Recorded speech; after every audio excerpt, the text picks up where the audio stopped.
नोरमा group, जो सोचता है वो करता है। आपके अपने सपनों का आशियाना। बिहार में सफाई कर्मचारियों के लिए एक बड़ी खबर सामने आई है। मुख्यमंत्री नीतीश कुमार ने राज्य में सफाई कर्मचारी आयोग के गठन का ऐलान किया है। ये फैसला विधानसभा चुनाव से पहले लिया गया है और इसे सामाजिक कल्याण के एक अहम कदम के रूप में देखा जा रहा है। चलिए इस फैसले को आपको बताते हैं कि पूरा फैसला क्या है। बिहार सरकार ने हमेशा समाज के कमजोर वर्गों के हितों की बात की है। सफाई कर्मचारी समाज के सबसे मेहनती और जरूरी वर्गों में से एक है, लेकिन लंबे समय से इनकी समस्याओं को वह ध्यान नहीं मिला जो मिलना चाहिए था। अब मुख्यमंत्री नीतीश कुमार ने उनके जीवन को बेहतर बनाने के लिए बड़ा कदम उठाया है। मुख्यमंत्री ने एक्स पर पोस्ट कर बताया कि उन्हें यह बताते हुए खुशी हो रही है कि बिहार में सफाई कर्मचारियों के लिए भलाई के लिए सफाई कर्मचारी आयोग का गठन किया जा रहा है।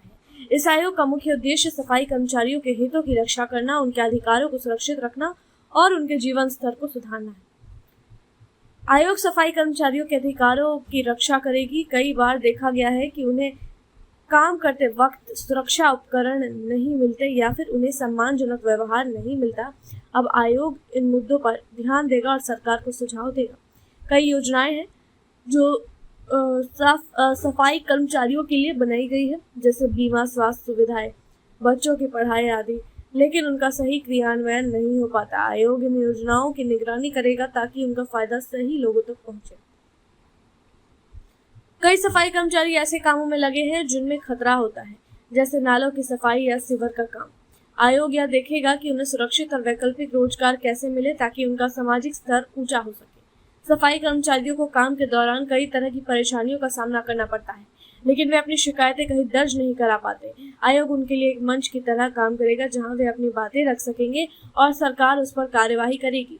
यह आयोग न सिर्फ समस्याएं सुनेगा बल्कि सरकार को इस वर्ग के लिए नई नीतियों और योजनाओं के सुझाव भी देगा, जिससे दीर्घकालिक रूप से बदलाव आएगा।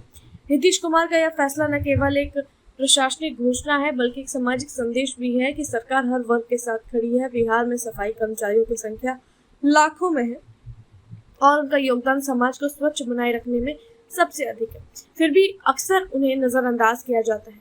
इस फैसले का राजनीतिक महत्व भी है। विधानसभा चुनाव नजदीक है और सरकार ऐसे फैसलों से यह संदेश देना चाहती है कि वह सभी वर्गों की भलाई के लिए काम कर रही है। विपक्ष सरकार पर अक्सर आरोप लगाता रहा है कि गरीब और पिछड़े वर्गों के लिए सिर्फ घोषणाएं की जाती है, लेकिन अब जब एक आयोग का गठन हो रहा है तो उसे एक ठोस कदम माना जा सकता है।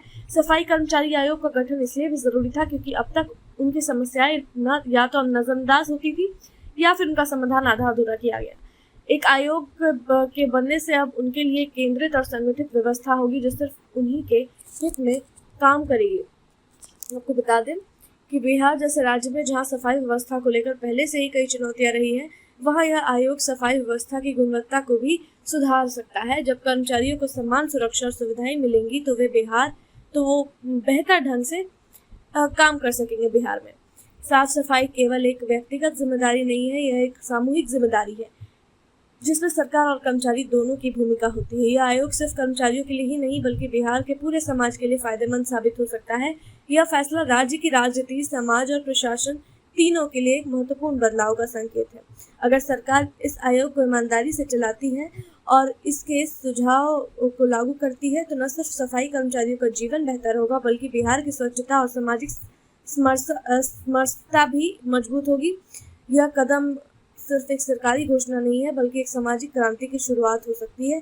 इस तरह देखा जाए तो मुख्यमंत्री नीतीश कुमार का यह ऐलान एक दूरगामी सोच और सामाजिक न्याय की भावना को दर्शाता है। देखना होगा कि यह आयोग कैसे काम करता है और किस तरह से सफाई कर्मचारियों के जीवन में बदलाव लाता है। देखते हैं इस मामले में आगे क्या कुछ अपडेट आते हैं। तब तक के लिए आप देखते रहिए भारत लाइव।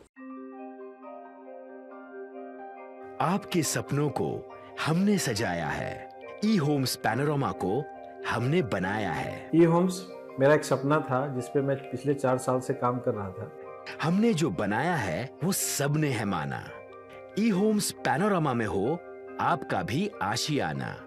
और फाइनली हमने 2021 में इस प्रोजेक्ट को लॉन्च किया। बहुत लोग अप्रिशिएट कर रहे हैं कि पूर्णिया जैसे शहर में बिहार के, एक तो बिहार की बात करें उसमें भी पूर्णिया जैसे छोटे जगह में इस तरह का लाइफस्टाइल देना, ये सुन के हम लोगों को बहुत अच्छा लगता है।